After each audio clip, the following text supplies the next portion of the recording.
करूँगा। मान लो ऐसा कोई रिएक्शंस है, ये रिएक्शंस मैं बोल रहा हूँ ए और प्लस बी, जो कि यहाँ पर बना रहा है प्रोडक्ट। ठीक है, अगर इसको मैं बोलूँ तो पहले आपस में मॉलिक्यूल्स आपस में कोलाइड करेंगे और कोलाइड करने के बाद जितने पर यूनिट वॉल्यूम एंड पर सेकेंड में जितने मॉलिक्यूल्स आपस में कोलाइड करते हैं उसको कोलिजन फ्रीक्वेंसी बोलते हैं। आ जाओ आ जाओ आ जाओ, फंसना नहीं बेटा।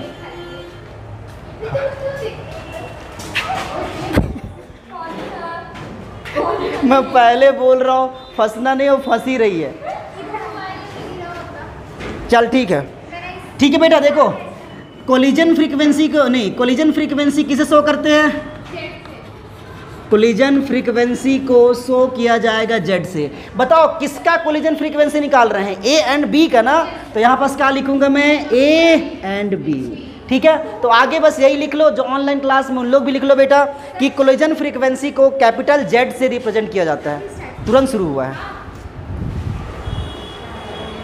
हाँ बेटा लिख लेना तो बता देना जरा।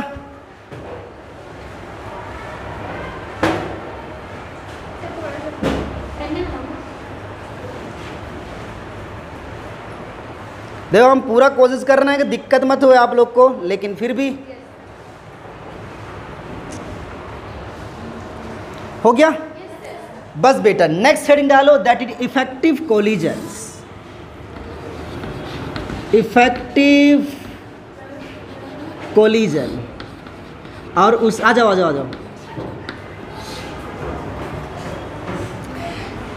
इसको हम बोलते हैं प्रभावी टक्कर। तो मैं हिंदी में भी लिख दे रहा हूँ, क्योंकि हम लोग हिंदी मीडियम से बिलोंग करते हैं, इसलिए इसको मैं लिख दे रहा हूँ प्रभावी टक्कर। अब देखो क्या करना है, बहुत सिंपल सा मेथड है बेटा कि अगर कोई रिएक्टेंट मॉलिक्यूल्स आपस में टकराने के बाद, जैसे एग्जांपल मैं बताता हूँ कि मेरे पास ए मॉलिक्यूल्स है, ये बी मॉलिक्यूल्स है जो कि प्रोडक्ट है। मैं ऐसे बोल रहा हूँ कि इसके 100 मॉलिक्यूल्स हैं और इसके 100 मॉलिक्यूल्स हैं। दोनों का मैंने 100 मॉलिक्यूल्स या 100 एटम्स ले रखा है। अगर मैं इसको रिएक्शंस कराने की कोशिश करूँगा तो दोनों रिएक्टेंट मॉलिक्यूल्स आपस में कोलाइड करेंगे, और कोलाइड करेंगे तो ये बताओ क्या इसके सारे के सारे मॉलिक्यूल प्रोडक्ट में कन्वर्ट हो जाएंगे? ऐसा हो भी सकता है, ऐसा नहीं भी हो सकता है। मैं ऐसा बोल रहा हूँ कि जब ये आपस में कोलाइड कराए तो इसमें का 50 मॉलिक्यूल्स ए का एंड 50 मॉलिक्यूल्स बी का प्रोडक्ट में कन्वर्ट हो गया। किसमें? प्रोडक्ट में कन्वर्ट हो गया। अब मुझे बताओ ए और बी के कितने मॉलिक्यूल्स रिएक्टेंट प्रोडक्ट बनाने के लिए रिस्पॉन्सिबल है? कितने? मतलब इसके 50 और इसके 50, पूरा कितना है बेटा? 200। लेकिन कितने मॉलिक्यूल्स प्रोडक्ट में कन्वर्ट हो रहे हैं? तो यही जो मॉलिक्यूल्स कोलाइड करके प्रोडक्ट में कन्वर्ट होते हैं, इन्हीं को बोला जाता है इफेक्टिव कोलिजन या प्रभावी टक्कर। तो आप क्या बोलोगे कि वे रिएक्टेंट मॉलिक्यूल्स जो प्रोडक्ट बनाने के लिए रिस्पॉन्सिबल होते हैं, उन्हीं को हम प्रभावी टक्कर बोलते हैं। ठीक है, लिखो जरा। क्या लिखोगे बेटा? वे रिएक्टेंट मॉलिक्यूल्स, ऑनलाइन वाले आप भी लिखो, वे रिएक्टेंट मॉलिक्यूल्स जो आपस में कोलाइड करने के बाद, जो आपस में कोलाइड करने के बाद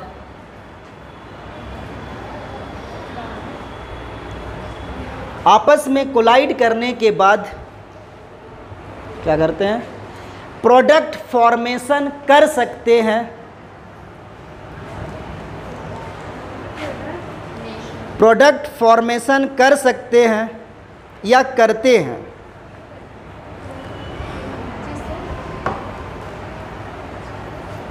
उन्हें इफेक्टिव कोलिजन कहते हैं। आप अथवा करके लिखना चाहो तो ये भी लिख सकते हो। क्या बेटा? कि ऐसा टक्कर या वे कोलिजन जो प्रोडक्ट बनाने के लिए रिस्पॉन्सिबल होते हैं, उन्हें इफेक्टिव कोलिजन कहते हैं। ठीक है, अगर चाहो तो लिख सकते हो। क्या लिखोगे? वे कोलिजन जो प्रोडक्ट बनाने के लिए रिस्पॉन्सिबल होते हैं, जो प्रोडक्ट बनाने के लिए रिस्पॉन्सिबल होते हैं,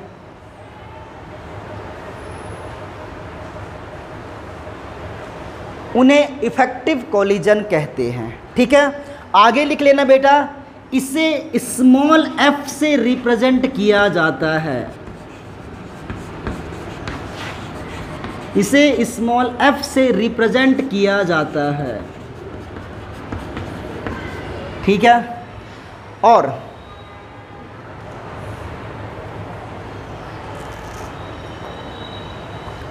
लिख लिए? अच्छा, f बराबर कितना होता है बेटा? f इज इक्वल टू होता है e की पावर EA बाई RT। अभी मैं आपको बता दूंगा, T तो टेम्परेचर है, R हमारा रेट कांस्टेंट था, नहीं रेट था, और ये EA क्या है? Activation energy. अभी मैं आपको बताने वाला हूँ थोड़ी देर में, बस इसे आप कॉपी कर लो बेटा। अगर कभी भी आपके पास इफेक्टिव कोलिजन आएगा तो आप यहाँ तक सॉल्व कर देना, आंसर आपको नंबर मिल जाएंगे। हालांकि आपके बुक्स में यहाँ तक सॉल्व नहीं किया है, केवल डेफिनेशन बस बताया है। तो आप यहाँ पहले ये बना लो, ये कॉपी कर लो। बना लिए हो? अच्छा, मेरे ख्याल से पहले ही बना लिए होगे। हाँ भाई, ऑनलाइन में जो भी बच्चे हैं, आपको समझ में आया? क्लियर है बातें? आ जाओ। नेहा टप्पू आई है, वही है ना? मास्क लगा के आते ना, पता नहीं चलता। हो गया बेटा? एक चीज़ और है बेटा, that is orientation barrier. Orientation barrier में आपको सिंपल सा, ऑर्गेनिक के अंदर में ज़्यादा यूज़ करते हैं हम लोग, लेकिन फिलहाल मैं आपको एक तरीका सिखा देता हूँ कैसे। तो लिखो next, orientation barrier. Orientation barrier, इसको हम लोग क्या बोलते हैं? मुझे भी हिंदी पता नहीं है, किसी को पता है क्या? ओरिएंटेशन बैरियर, इसको शायद ऊर्जा अवरोध कुछ बोलते होंगे, मैं हिंदी देख लेना, मुझे पता नहीं है, पर आपको तरीका समझाता हूँ। देखो, पहली बात तो ओरिएंटेशन बैरियर कभी भी सिंपल मॉलिक्यूल्स के लिए, सिंपल रिएक्शंस के लिए अप्लाई नहीं होता है, अप्लाई नहीं होता है। दूसरी बात, ये किसके लिए अप्लाई होता है? कॉम्प्लेक्स रिएक्शंस के लिए। तो यहाँ पर आप लिख लो कि इट इज़ अप्लाई, या ऐसे लिख सकते हैं, या केवल क्या बेटा? कॉम्प्लेक्स रिएक्शंस के लिए अप्लाई होता है। अब आप बोलोगे सिंपल रिएक्शन और कॉम्प्लेक्स रिएक्शन में क्या अंतर है, क्या है? तो ये हम ऑर्गेनिक के अंदर में बहुत अच्छे से डील करते हैं, पर मैं थोड़ा सा आपको आइडिया दिखाता हूँ कॉम्प्लेक्स रिएक्शन और सिंपल रिएक्शन। देखो मैं क्या करता हूँ, यहाँ मैं रिएक्टेंट लिखा, और अगर ये डायरेक्ट प्रोडक्ट बना दिया तो ये रिएक्शन बिल्कुल सिंपल दिखाई दे रहा होगा आपको। तो ऐसे रिएक्शंस को हम लोग सिंपल रिएक्शंस बोलते हैं। लेकिन कुछ रिएक्शंस ऐसे होते हैं, जैसे मैं आपको समझाता हूँ यहाँ पर, कि ये बेटा R, यहाँ पर ले लिया H, यहाँ पर H, और यहाँ पर ले लिया मैं क्लोरीन। तो इसमें पहले क्या होता है, ये क्लोरीन मॉलिक्यूल यहाँ से बाहर निकलता है, और क्लोरीन मॉलिक्यूल्स बाहर निकलेगा, इसको ऑर्गेनिक के अंदर में बहुत अच्छे से डील करेंगे। तो यहाँ पर प्लस चार्ज आता है, यहाँ पर क्लोरीन बनता है। अब मैं इसको क्या करूँगा कि एक स्टेप है, पहला स्टेप था बेटा, इसको मैं एक बार दूसरे स्टेप में क्या करा देते हैं, H, यहाँ पर H, ये प्लस चार्ज है, इसमें किसी OH माइनस आयन को मैं रिएक्शंस करा देता हूँ। तो क्या बन जाएगा? देखो R, यहाँ पर H, यहाँ पर H, और यहाँ पर OH। एक्चुअली में अगर इस रिएक्शंस को देखा जाए तो रिएक्शंस क्या था, यहाँ कुछ इस तरह से था, ये R था, यहाँ पर H, यहाँ पर H, ये Cl, इसको मैंने किसके साथ रिएक्शन कराया था? OH के साथ में। तो क्या करते हैं, ये OH आके कार्बन पर अटैक करता है, और क्लोरीन यहाँ से बाहर चले जाता है, और अगर क्लोरीन यहाँ से बाहर जाएगा तो ये प्रोडक्ट कुछ इस तरह से बनेगा, और ये Cl माइनस आयन बाहर निकल जाएगा। ठीक है, तो देखो वहाँ तो आपको बहुत सिंपल रिएक्शंस दिख रहा होगा, लेकिन जब इसको स्टेप बाय स्टेप स्टडी करते हैं तो ये पता चलता है कि ये रिएक्शन सिंपल नहीं है, ये 2 से अधिक स्टेप में होता है। देखो पहला स्टेप ये है, और फिर ये दूसरा स्टेप है। तो ऐसे रिएक्शंस को हम लोग बोलते हैं कॉम्प्लेक्स रिएक्शन, मतलब ऐसा रिएक्शन जो मोर देन 1 स्टेप में कंप्लीट होता है, उन रिएक्शंस को हम लोग नाम दे देंगे क्या? Complex reactions. ठीक है, एक बार कॉपी करो, और इसी के अंदर में ओरिएंटेशन बैरियर पाया जाता है। तो जरा इसको लिख लेना।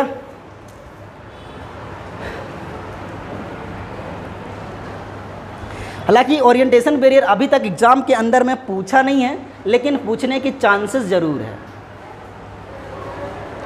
इसको मैं आपको ऑर्गेनिक में और अच्छा डील करवा दूंगा, लेकिन क्योंकि तुम लोग पिछले क्लास के अंदर में रिएजेंट, रिएक्टेंट, ये सब चीज़ नहीं पढ़े हो, इस रिएजेंट और सबस्ट्रेट सारा चीज़ नहीं पढ़े हो, तो थोड़ा सा दिक्कत होगा कि मैंने कैसे किया। ये आप खुद बना लोगे, जब हम लोग ऑर्गेनिक पढ़ना शुरू करेंगे तब की बात है। हाँ, अगर ऑर्गेनिक बोलता हूँ, ऑनलाइन वालों को दिक्कत हो तो मैसेज करते जाना। अच्छा, नीचे नहीं दिखाई दे रहा है, ऐसे बोल रहे हो? एक मिनट, थोड़ा सा इसको नीचे करना पड़ेगा, नीचे का ना थोड़ा सा दब जा रहा है, ऐसे बोल रहे हैं बच्चे। अब आ रहा होगा बेटा, पूरा कंप्लीटली आ जा रहा होगा। ठीक है, बहुत अच्छी बात है, ये मैंने कर दी है। आगे एक बहुत अच्छा कॉन्सेप्ट सीखने वाले हैं, that is activation energy and क्या बेटा, थ्रेशोल्ड एनर्जी। लिखो, एक्टिवेशन एनर्जी एवं थ्रेशोल्ड एनर्जी। हिंदी में बोल देता हूं, सक्रियण ऊर्जा एवं दहली ऊर्जा। और ये देखना पेपर्स के अंदर में गारंटी आएगा, गारंटी मतलब गारंटी 100% श्योर है। आप परीक्षा बोर्ड में जाके देखना कितने बार मैक्सिमम टाइम में क्वेश्चन पूछा होगा। क्या क्या सब बताएंगे बेटा, ठीक है। क्या बोला मैं, दहली ऊर्जा एवं, हाँ बेटा आ जाओ, दहली ऊर्जा एवं क्या बोला मैं, सक्रियण ऊर्जा। इस कॉन्सेप्ट को ध्यान से समझिएगा, मैं इंग्लिश में बोल देता हूं, इसको हम बोलेंगे थ्रेशोल्ड एनर्जी, थ्रेशोल्ड एनर्जी, और इसको हम बोलते हैं एक्टिवेशन एनर्जी।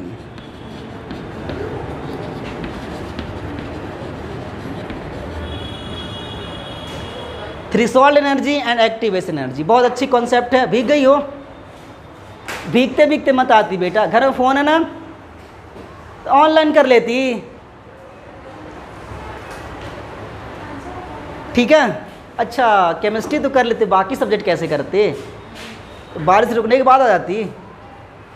ठीक है बेटा, देखो थ्रेशोल्ड एनर्जी क्या बोलते हैं। देखो क्या होता है, हम लोग इसको ऑर्गेनिक के अंदर में डील करेंगे कि जब कोई रिएक्टेंट इस प्रोडक्ट के अंदर में कन्वर्ट होता है तो हमको ये भी पता है कि रिएक्टेंट मॉलिक्यूल्स आपस में कोलाइड करते हैं, और जैसे जैसे रिएक्टेंट मॉलिक्यूल्स आपस में कोलाइड करते हैं तो उनकी एनर्जी वैसे वैसे इंक्रीज होते जाता है। मतलब अगर मैं इसका एनर्जी प्रोफाइल बनाना चाहूँ, कैसे, इधर मैं लिख रहा हूँ बेटा रिएक्शन प्रोग्रेस, मतलब रिएक्शन हो रहा है, और इधर मैं लिखूंगा उसका पोटेंशियल एनर्जी। आप, मैं सीधा एनर्जी लिख रहा हूँ, चाहो तो आप पीई लिख सकते हो। क्या बोलते हैं इसको हिंदी में, गतिज ऊर्जा, स्थितिज ऊर्जा, शायद इसको स्थितिज ऊर्जा बोलते हैं, ठीक है, कि गतिज बोलते हैं। हाँ, ये पोटेंशियल एनर्जी है बेटा। अब मैं क्या करूँगा कि ये रिएक्टेंट मॉलिक्यूल्स था, इसकी एनर्जी यहाँ पर था, ऐसे मैं बोल रहा हूँ। अब ये क्या करेगा, जब प्रोडक्ट में कन्वर्ट होना शुरू करेगा तो ये इसकी एनर्जी बढ़ते जाएगी, और एक कंडीशंस आने के बाद ये कहाँ कन्वर्ट हो जाएगा, प्रोडक्ट में कन्वर्ट हो जाएगा, ठीक है। अब ये बताओ, अगर मैं बोलूँ इसका हायर एनर्जी कहाँ पर है, तो आप बोलोगे इस पॉइंट पर है। अब मुझे बताओ, अगर इस रिएक्टेंट मॉलिक्यूल्स को प्रोडक्ट में कन्वर्ट होना है तो इसको यहाँ तक तो पहुँचना ही पड़ेगा, मतलब इस एनर्जी लेवल से। तो मैं क्या बोल सकता हूँ बेटा, यही जो इसका एनर्जी लेवल, मतलब यहाँ से यहाँ के बीच का जो एनर्जी है, उसी एनर्जी को हम लोग बोल देते हैं थ्रेशोल्ड एनर्जी।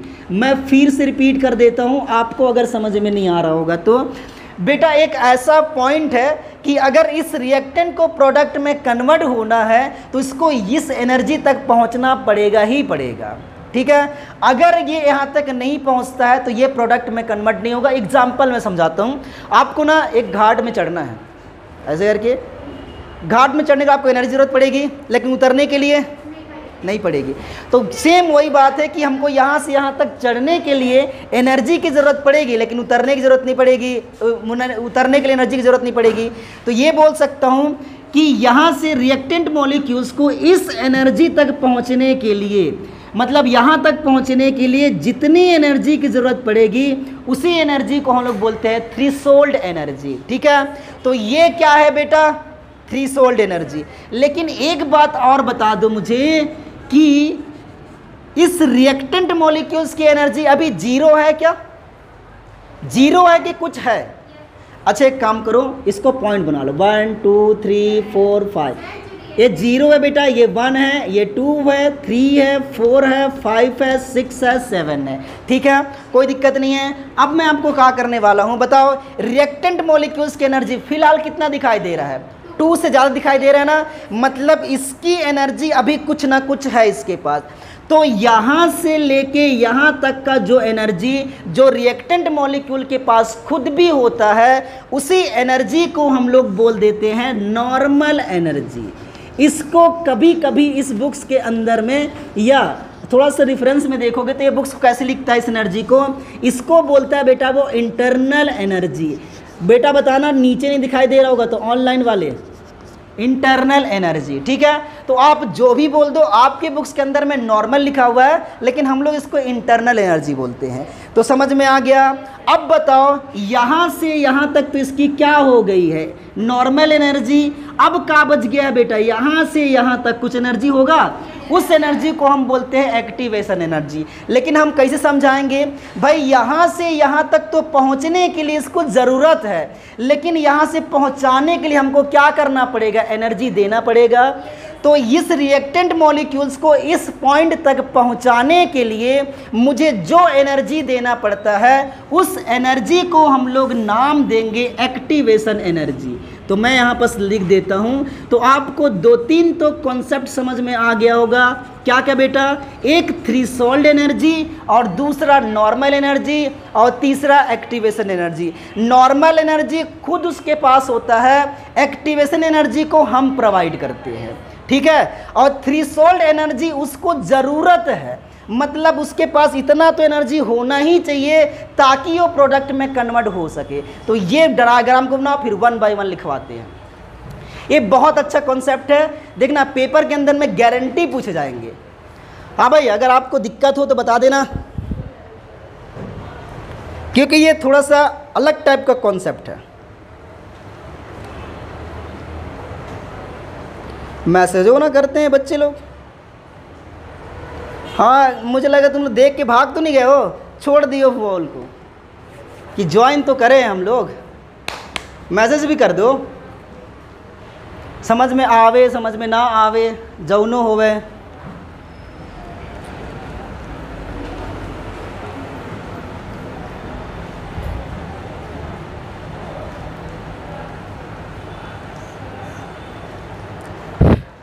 अच्छा, यहाँ पास एक और पॉइंट है बेटा, यहाँ पास और भूल गया हूँ क्या चीज़, ये एनर्जी वेरियर है। इसको रफ कर दूँ ना आप, ये वाली, ये तो मैं टॉपिक नाम लिख रहा था ना, इसको मैं रफ कर रहा हूँ। देखिए क्या करते हैं, ये है बेटा, इसको हम एनर्जी बैरियर बोलते हैं। एनर्जी बैरियर मतलब ऊर्जा अवरोध। अगर इससे कम होगा तो वो प्रोडक्ट में कन्वर्ट नहीं होगा, मतलब ये एक्चुअली में एनर्जी बैरियर की तरह काम कर रहा है।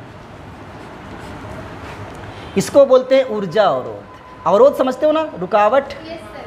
तो ये एनर्जी क्या करता है, अगर इससे कम हुआ तो वो प्रोडक्ट में कन्वर्ट होने देता ही नहीं है, उसी को हम एनर्जी बैरियर बोल देते हैं। मोबाइल बंद हो गया।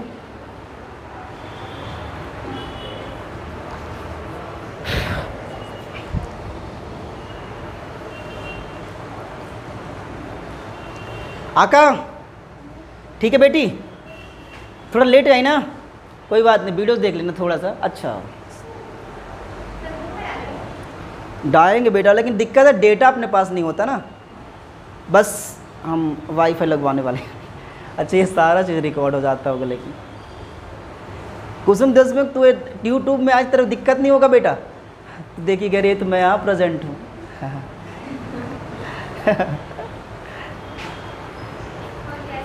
तो यहाँ लेट से आती ना, ऐसे करके वहाँ बैठती है तो यहाँ जाती तो तेरा चेहरा दिख जाता है उसमें। हो गया बेटा? हाँ। बेटा चलो, तो सबसे पहले क्या लिखेंगे, थ्रेशोल्ड एनर्जी लिखो, हेडिंग डाल के थ्रेशोल्ड। अच्छा, आप काम करना, बुक से लिख लेना, मैं बता दी हूँ आपको, ठीक है। बस मैं आपको इसका डेफिनेशन लिख लेना, मैं एक्टिवेशन एनर्जी आपको समझा देता हूँ। समझा भी दिया हूँ कि एक्टिवेशन एनर्जी एक्सटर्नल सोर्स के द्वारा प्रोवाइड करी जाती है।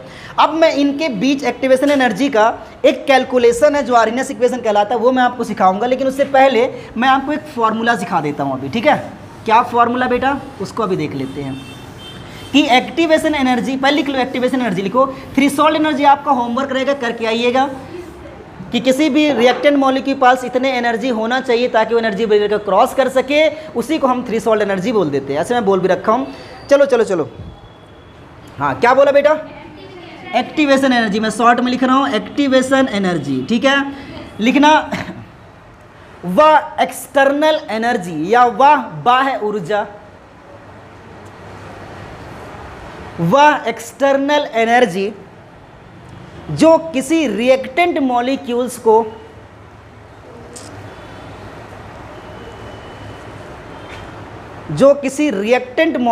को दी जाती है जिससे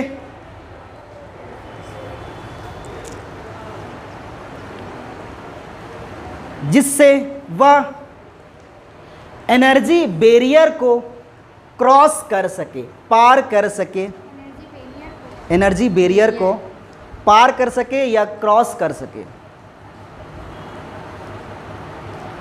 थ्रेशोल्ड एनर्जी कहलाती है। थ्रेशोल्ड, अरे sorry activation energy. Printing mistake, अच्छा प्रिंटिंग एरर नहीं, लफ्जों में मिस्टेक। हाँ बेटा, अब देखो क्या, फिर से डायग्राम को बनाना पड़ेगा।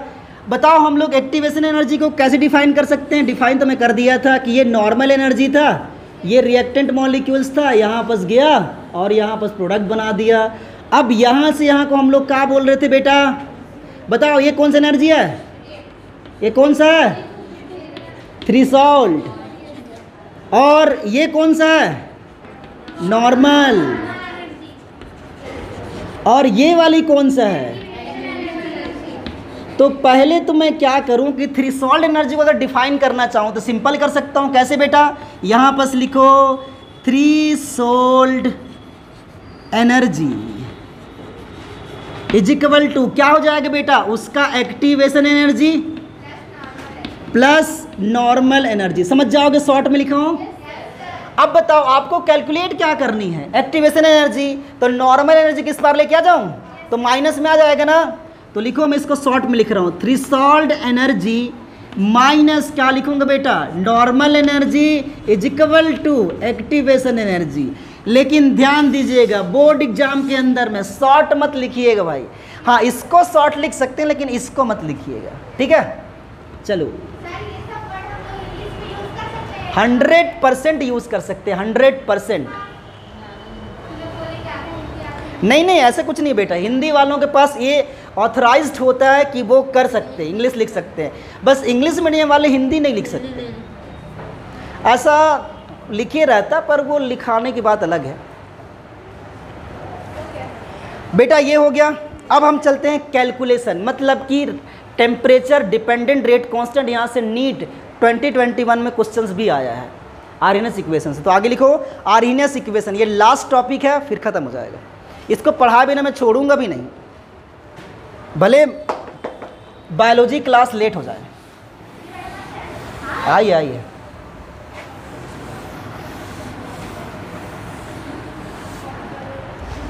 हाँ क्या बेटा? Arrhenius equation.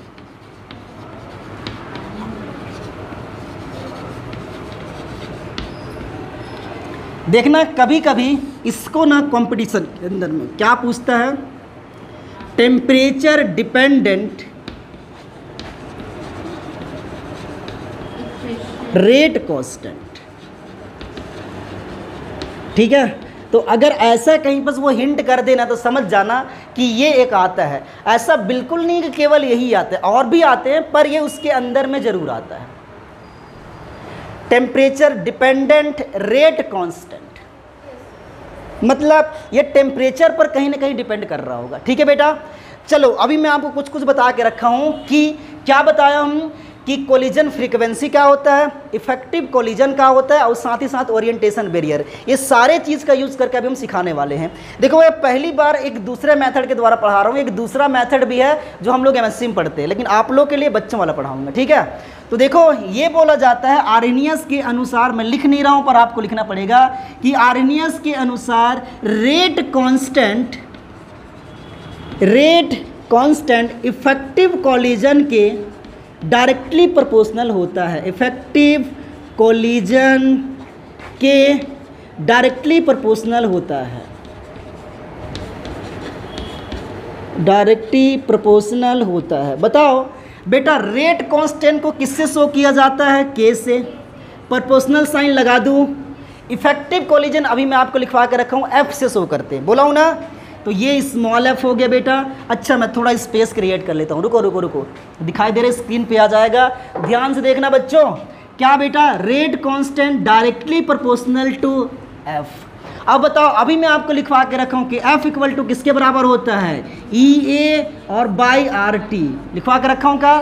क्या एफ की वैल्यू को यहाँ पर रख सकता हूँ? तो रख डालो। इसको मान लो इक्वेशन नंबर 1 अगर चाहो तो। Putting the value of F in equation number 1 लिखने की जरूरत नहीं है, आप लिख लेना। तो क्या बन जाएगा? के, यहाँ पर डायरेक्टली प्रोपोर्शनल साइन लगा दो और ये बन जाएगा ई ए और यहाँ पर बन जाएगा आर टी। ठीक है, कोई दिक्कत नहीं है। एक बात और काम करते हैं, बताओ साइन को हटाओगे तो क्या लगाना पड़ेगा? कांस्टेंट, वो तो बच्चा बच्चा भी जानता है। तो यहाँ पर लगा देता हूँ जेड और यहाँ पर ए और बी बोल देता हूँ। क्या है ये बता देता हूँ, इसको भी मैंने पहले बता रखा है जेड ए बी को। क्या था बेटा बताओ कोई मेरा? जेड क्या था?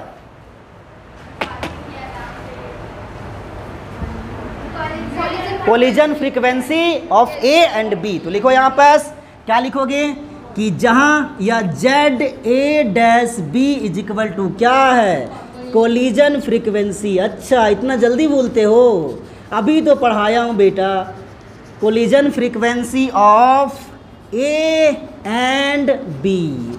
नीचे दिखाई दे रहा है कि नहीं? ऑनलाइन दिखाई दे रहा है, स्क्रीन पे आ जा रहा है। ठीक है बेटा, अभी ख़त्म नहीं हुआ है, अभी और चलेगा, बहुत लंबा है ये। कॉपी हो जाएगा बता देना, ऑनलाइन वाले छूट जाओगे बता देना। सर ए और बी नीचे लिखा है, आप इसके साथ लिखिए। नहीं ये ऐसे बेटा, ऐसे है, ऐसे ऐसे वाला है, ऐसे ऐसे मेरे बच्ची। आहा, ए एंड बी पर उन लोग दिखाई नहीं देगा ना जो बहुत दूर हैं, जो दूरदर्शी द्वारा पढ़ रहे हैं, संचार साधन के द्वारा। हो गया बेटा? अब देखो क्या करने वाले हैं, बहुत अच्छी बात है। ये जेड ए एंड बी क्या बेटा? सिंपल मॉलिक्यूल्स के लिए अप्लाई होता है। लेकिन अगर मैं कंप्लीट ऐसे लिख रखते हैं, इसको इक्वेशन नंबर 2 बोल दो। ठीक है, यहाँ पर लिख देंगे कि इक्वेशन नंबर 2 सिंपल मॉलिक्यूल्स के लिए, सिंपल रिएक्शंस के लिए, सिंपल रिएक्शंस के लिए अप्लाई होता है। और अभी मैं आपको सिखाया हूँ बेटा सिंपल मॉलिक्यूल्स और सिंपल रिएक्शन और दूसरा कॉम्प्लेक्स रिएक्शन, समझाया हूँ क्या? अप्लाई होता है। तो यहाँ पास क्या लिखेंगे? 4 कॉम्प्लेक्स रिएक्शंस। और मैं आपको बता दिया हूँ कि कॉम्प्लेक्स रिएक्शंस के लिए कैसे कैलकुलेट करेंगे। देखो अगर मैं कॉम्प्लेक्स मॉलिक्यूल्स बोलूँगा तो कुछ अलग लिखना पड़ेगा। क्या? तो यहाँ पर के लिख देते हैं और यहाँ पर लिख देता हूँ बेटा क्या? जेड है, ए बी तो पहले से है, यहाँ पर एक कांस्टेंट लगा देता हूँ पी, सामने लगा देता हूँ पी। पी क्या चीज़ है? ओरिएंटेशन बैरियर है, कॉम्प्लेक्स मॉलिक्यूल्स के लिए होता है, मैं पहले बता रखा हूँ। तो जेड ए बी हो जाएगा और यहाँ पर क्या दिया है बेटा? ई ए बाई आर टी। ठीक है, तो यहाँ पर आप क्या बोल सकते हो कि जो मैंने पी लिखा है वो मेरा ओरिएंटेशन बैरियर है। अभी मैं आपको कुछ देर पहले ही समझाया हूँ। ये हो गया बेटा, बस इतना ही समझाना था। एक काम कर लो फिर कॉपी करना। देखो ये भी कांस्टेंट है, ये भी कांस्टेंट, दोनों कांस्टेंट को मिला के आर्हेनियस ने अपना कांस्टेंट बना दिया और उसको हम लोग बोलते हैं क्या यार? बैग हाँ, बीच बीच में हमारे सर आ जाते हैं कभी कभी। तो बेटा क्या करना है आपको? हाँ अच्छा ठीक है, इसको रखे रहो, देना मुझे। ठीक है बेटा, ये P देखो, ये भी कांस्टेंट है, ये भी कांस्टेंट, दोनों कांस्टेंट को मैं मिला के एक नया कांस्टेंट बना देता हूँ। मैंने आर्हेनियस बोला कि भाई मैं इक्वेशन दे रहा हूँ तो मेरे नाम पे भी कुछ होना चाहिए। P तो कुछ अलग बोल रहा है, Z कुछ अलग बोल रहा है, तो दोनों को मिला दो। और उन्होंने क्या किया भाईजान ने? ये क्या कर दिया बेटा? जहाँ पर PZ था वहाँ पर A बना दिया। A का मतलब आर्हेनियस कांस्टेंट है कि जब जब मुझे पढ़ोगे हमेशा याद करते रहोगे, बस इसका फंडा था। तो ई ए और यहाँ पर बन जाएगा बेटा आर टी, इसी को हम लोग बोलते हैं आर्हेनियस इक्वेशन। ठीक है, और लिख लेना ए क्या है? Arrhenius constant. तो मैं कहीं पर लिख देता हूँ, इधर ब्रैकेट बंद बगल में। ए क्या है बेटा? Arrhenius constant. चलो इतना कर दो, ये हो गया। लेकिन काम अभी तक ख़त्म नहीं हुआ है, अभी तो शुरू हुई है पार्टी। ये लास्ट टॉपिक है बेटा, आज के बाद ये चैप्टर ख़त्म। फिर आपके बचा हुआ इलेक्ट्रोकेमिस्ट्री पढ़ाएंगे या फिर सरफेस केमिस्ट्री पढ़ाएंगे, या आप बोलो तो हम ऑर्गेनिक पढ़ाएंगे। अच्छा बेटा ये बताओ, तुम्हारी क्लास सेकंड टाइम में कोई खाली है क्या?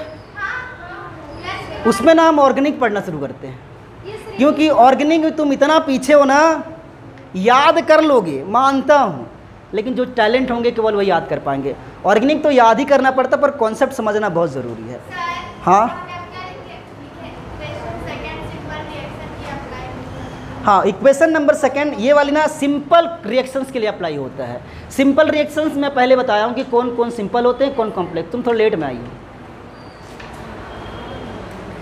हालांकि इसको ऑर्गेनिक के अंदर में और भी बताएंगे, लेकिन शायद मैं ये बता ना पाऊँ का होता है, ये पूरा वही भरा हुआ है। सिंपल रिएक्शन बेटा तो डायरेक्ट प्रोडक्ट में कन्वर्ट हो जाए, और जहाँ पर इंटरमीडिएट बन जाए या ट्रांजिशन स्टेट बन जाए, इंटरमीडिएट बन जाए, उसको हम कॉम्प्लेक्स रिएक्शन बोलते हैं। मतलब जो मोर देन वन स्टेप में होते हैं। जैसे ए से अगर प्रोडक्ट बना दिया सिंपल रिएक्शन, लेकिन ए से बी बनाया, फिर बी से सी बनाया, फिर सी प्रोडक्ट बनाया, तो कितने स्टेप हो गए? 3 स्टेप हो गए ना, उसी को हम बोलेंगे कॉम्प्लेक्स रिएक्शंस। उसको हम आगे ही बताएंगे वैसे। हाँ ये पी, देख बेटा ये जो रिएक्शंस था ना, ये जो मैं बोल रहा हूँ, ये क्या था? Collision frequency. ये कब के लिए अप्लाई होता है? जब वो सिंपल रिएक्शंस हो। लेकिन अगर आप कॉम्प्लेक्स रिएक्शंस लगाओगे तो इसके साथ ही साथ एक ओरिएंटेशन बैरियर लगाना पड़ेगा, क्योंकि जब हम कॉम्प्लेक्स रिएक्शंस करते हैं तो वहाँ पास ओरिएंटेशन बैरियर इंट्रोड्यूस कराना पड़ता है। ओरिएंटेशन बैरियर क्या होता है? ओरिएंटेशन बैरियर बोलते हैं जो कॉम्प्लेक्स मॉलिक्यूल्स के लिए अप्लाई होता है जब reactions more than one step में होता है। तो इसीलिए चूंकि ये जो रिएक्शंस था वो सिंपल रिएक्शंस के लिए था, लेकिन अगर मैं इसको कॉम्प्लेक्स रिएक्शन के लिए बोलूं तो आप जेड ही नहीं लिख सकते, आपको कुछ दूसरा इंट्रोड्यूस कराना पड़ेगा। तो मैंने पी लिख दिया है, और पी क्या बताता है कि ये ओरिएंटेशन बैरियर है। ठीक है, कुछ भी नहीं। बताओ कॉम्प्लेक्स रिएक्शंस के लिए, कॉम्प्लेक्स रिएक्शंस में कौन सा टर्म्स हम लोग यूज करते हैं? ओरिएंटेशन बैरियर ना, वही यूज करते हैं ना, तो आपको वही लिखना पड़ेगा ना। नहीं समझी? बस ठीक है बेटा। अच्छा पूरा वहाँ पता चल रहा है कि मैं आंसर कैसे करता हूँ। वाह सही बात है बेटा। चलो यहाँ से हम लोग शुरू करेंगे, इसको मैं रफ करता हूँ, देखिएगा अब मैं क्या करने वाला हूँ। हालांकि अगर आपके पास ना 3 मार्क्स के क्वेश्चन आते हैं यहाँ से, मेरे ख्याल से अगर 3 मार्क्स के आए तो आप इतना करिएगा, लेकिन अगर ये 4 मार्क्स के आए तो आप पूरा करिएगा। हालांकि आपको बोर्ड एग्जाम के अंदर में यहाँ मिल जाएंगे, लेकिन आपका न्यूमेरिकल यहाँ से गारंटी सॉल्व नहीं होगा। तो कहाँ से होगा? देखो जरा, जहाँ से मैं करने वाला हूँ वहीं से होगा। मेरे चेहरे पे चाक लग गया है लग जाता बेटा है, लेकिन रफ करने से लगता है ना, एक्चुअली वो है मेरे पास, मैं लेके आऊँगा, भूल जाता हूँ। मार्कर से लिखने की आदत हो गई थी नहीं, जब से स्कूल छूटा था तब से फिर वो भूल ही गया हूँ मैं। दूसरे दिन से लेके आऊँगा ताकि ये जो वाइट लगता है वो ना लगेगा। बेटा क्या करो, इस इक्वेशन में ना आप ले लो log, taking log on both side, मतलब दोनों साइड आपको क्या लेना है? लॉग लेना है। तो मैं यहाँ पास लिख देता हूँ कि इसको इक्वेशन नंबर 3 दे दें क्या? दे दो। यहाँ पास लिखते हैं इक्वेशन 3 में 3 के लिखना पड़ेगा। दोनों पक्षों में लॉग लेने पर क्या हो जाएगा बेटा? बताओ। इधर नेचुरल लॉग नहीं, नेचुरल लॉग लेना है। क्या लेना है? ln। ठीक है, तो क्या बन जाएगा बेटा? नेचुरल लॉग के। इसको सॉल्व करो तो बहुत लोग जानते होंगे, नेचुरल लॉग a हो जाएगा। और बताओ ये पहले बाहर आता है ना? ठीक है, तो माइनस बाहर आएगा, क्या बन जाएगा? EA/RT, और यहाँ पर नेचुरल लॉग e बन जाएगा। ठीक है, और नेचुरल लॉग e की वैल्यू होता है बेटा 1। तो यहाँ पास लिख लो कि नेचुरल लॉग e की वैल्यू होती है 1। तो सॉल्व करो, क्या बन जाएगा? नेचुरल लॉग a माइनस यहाँ पास है, और ये हो जाएगा EA/RT। ठीक है, यहाँ तक सॉल्व करो। यहाँ तक भी अभी आपको काम कंप्लीट नहीं हुआ है, और भी कंप्लीट कराना है इसको। देखिए कैसे,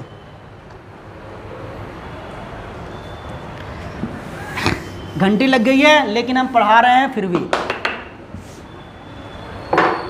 दूसरे क्लासेस भी ऑनलाइन चलेंगे बेटा, टेंशन मत लो। बायोलॉजी चलेगा, मैथ्स की ज़रूरत ही नहीं पड़ता, मैथ्स तो आसपास बैठ के पढ़ते हैं, वो तो चलता ही है।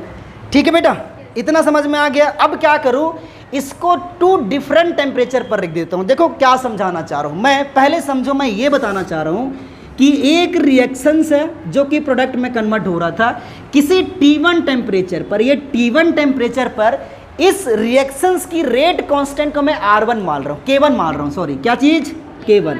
तो बताओ अगर मैं टेम्परेचर इंक्रीज कर दूंगा तो इसका रेट कांस्टेंट बढ़ जाएगा क्या, या कम भी हो सकता है। अगर मैं कम करूं या ज़्यादा करूं पर डिपेंड करता है। अगर मैं टेम्परेचर चेंज करूंगा तो रेट कांस्टेंट भी चेंज होगा, क्योंकि रेट कांस्टेंट टेम्परेचर पर डिपेंड करता है, ये बात भी हमको पता है। तो मतलब मैं ये बोल सकता हूं कि 2 डिफरेंट टेम्परेचर पर लूं तो जहां पर K है वहां पर एक बार K1 लिखूंगा, जहां T है वहां पर T1 लिखूंगा। ठीक है, तो यहां पर क्या लिखेंगे बेटा, इस इक्वेशन को 2 अलग अलग, 2 डिफरेंट, मैं अलग लिख रहा हूँ, अलग अलग ताप पर, पारा सर नहीं आया ना, ताप पर लेने पर क्या हो जाएगा बेटा, अच्छा लिख लेते हैं, ऐसे लिख लेते हैं ताप पर, अर्थात दैट मीन्स आप लिख लो T1 टेम्परेचर पर, T1 ताप पर, ऐसे लिख लेते T1 एवं T2 ताप पर रेट कांस्टेंट, क्या लिखो बेटा, यहां से लिखता हूं K1 एवं K2 हो तो इसको मान लो इक्वेशन नंबर 4। ठीक है, K1 K2 हो तो फ्रॉम इक्वेशन नंबर, तो इक्वेशन नंबर 4 से क्या बन जाएगा बेटा, बताओ। यहां पर क्या लूंगा, नेचुरल लॉग K1 लिख सकता हूं ना भाई, K1 लिखूंगा तो यहाँ बस क्या लिखना पड़ेगा मुझे, T1। 2 अलग अलग टेम्परेचर पर ले रहा है ना, तो देखो सॉल्व करो, ये क्या बन जाएगा, नेचुरल लॉग A माइनस यहाँ पर EA, और यहाँ पर क्या बन जाएगा बेटा, RT1, यही होगा।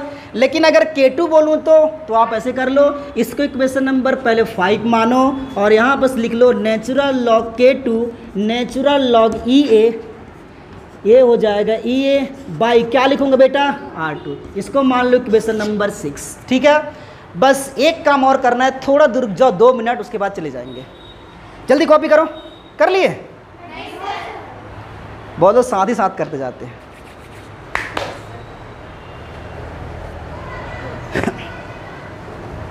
जो ऑनलाइन वाले हो तो इरिटेट हो गए होंगे।